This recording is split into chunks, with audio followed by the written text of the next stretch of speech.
Okay, so today we're diving straight into something pretty interesting.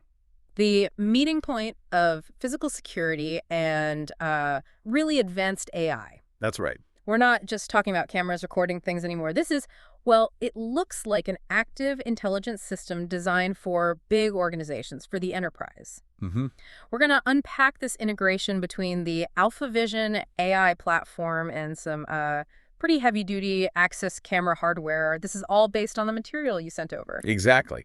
And our mission here really is to quickly pull out the key features. What makes this combination tick? Okay. We need to look at two big things. First, its focus on compliance and enterprise needs things like TAA and NDAA compliance. That's critical. Right. And second, the architecture, how it's deployed. It seems to be entirely cloud-based, which is, well, potentially a big shift. Absolutely. Yeah, the sources seem to really push this idea of blending tough physical gear with, smart software. Brawn and the brains working together.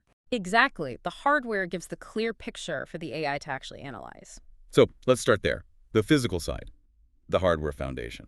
Okay, so when we look at the Axis cameras here, the first thing that jumps out is the quality of the data capture. It's high-fidelity stuff. High fidelity, meaning... Meaning it's not just about seeing something is there, it's about seeing it with enough detail for the AI to work properly, or for a human operator to make a real identification. Forensic detail, essentially. Okay, so you're talking specs. Yeah. What are the sort of standout features that give it that clarity and reach? Well, the optics are definitely state-of-the-art based on the description. For distance, they mention up to 40 times optical zoom. 40 times. Wow. Yeah, so think about large areas, parking lots, perimeters.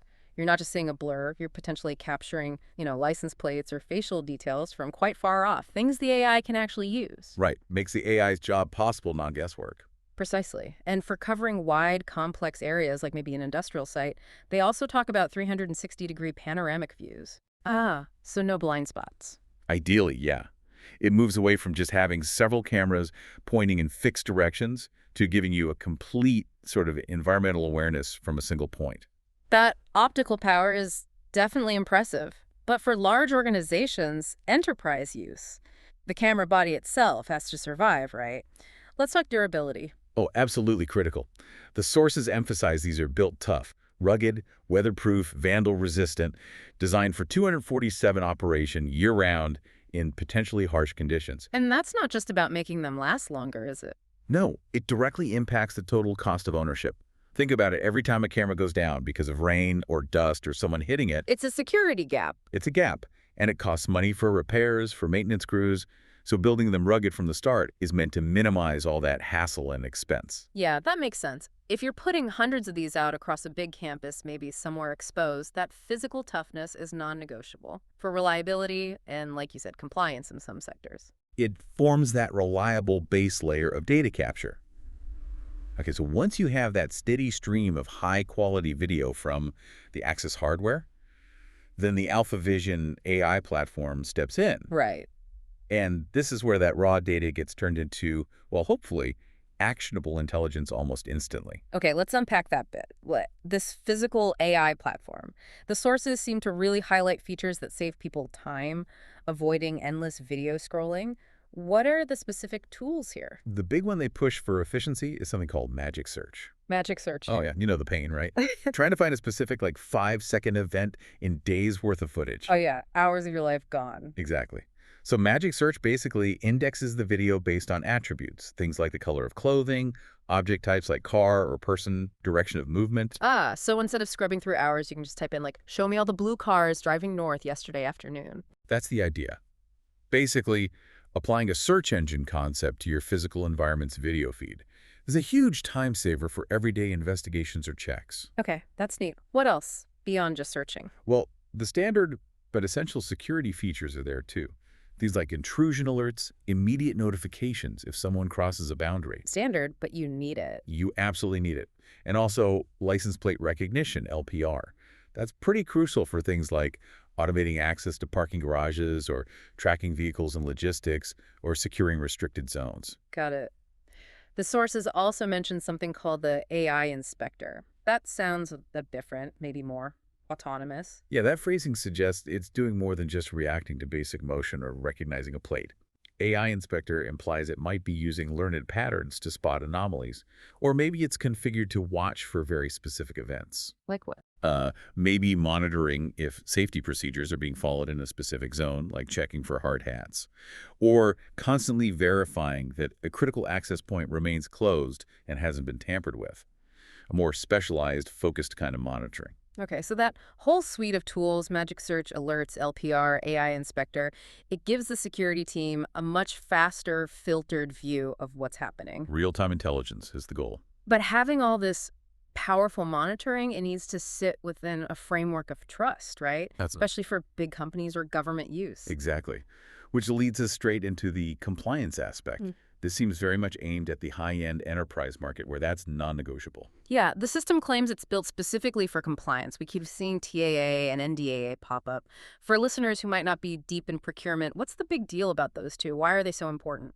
They are absolutely fundamental for the intended buyers. TA, that's the Trade Agreements Act. It basically limits U.S. government procurement to products made in the U.S. or certain designated countries. It's about ensuring trusted origins. Okay, so it restricts where you can buy from. Correct. Yeah. And then NDAA, the National Defense Authorization Act, that's even more specific for security tech.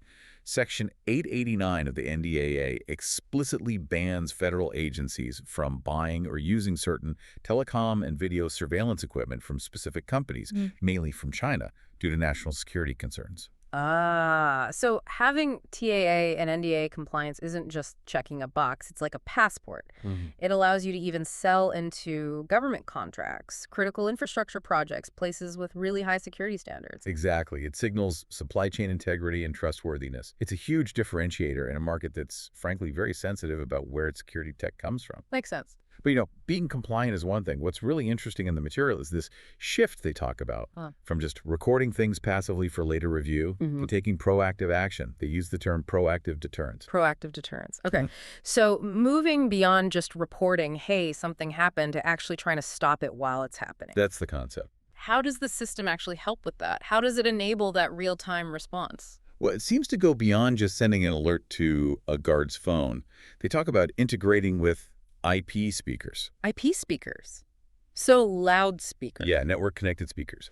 So the idea is the AI detects something, say someone trying to climb a fence. It alerts the human operator immediately, showing them the live feed. Okay. And then that operator can use the integrated IP speaker to talk directly into that specific zone, live intervention.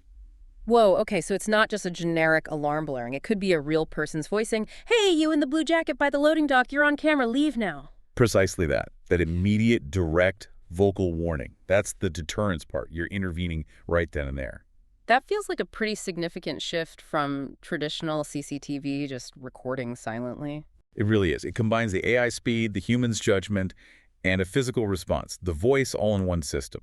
The goal is to stop the incident before it escalates, before damage occurs, before you even need to call law enforcement, perhaps. It makes the system an active participant, not just a passive witness. Okay, that's fascinating, but here's where my mind goes next. The logistics, the architecture, setting all this up. Yes. Because traditionally, deploying a big surveillance system, especially across multiple sites, that meant hardware. Lots of hardware on site. Racks of NVR's network video recorders or DVRs? Oh, absolutely. That's historically been one of the biggest headaches and costs. Each site needs its own recording box, usually in a dedicated climate-controlled room. Right. Needs IT staff to manage it, patch it, worry about storage limits, deal with failures. Cooling costs, power consumption, physical security for the recorder itself. Yeah. Yeah, it adds up fast and complicates things, especially for distributed organizations. And the source material claims this new setup just gets rid of all that. That seems to be a central claim, yes.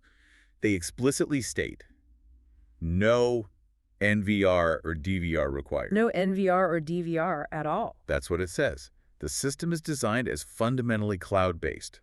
The cameras presumably stream directly to the cloud platform where the recording, the AI processing, the management all happens. Okay, that's huge, if that's true. Because it doesn't just save money on the boxes themselves. It completely changes the deployment model, right? It means scalability gets way easier. Exactly.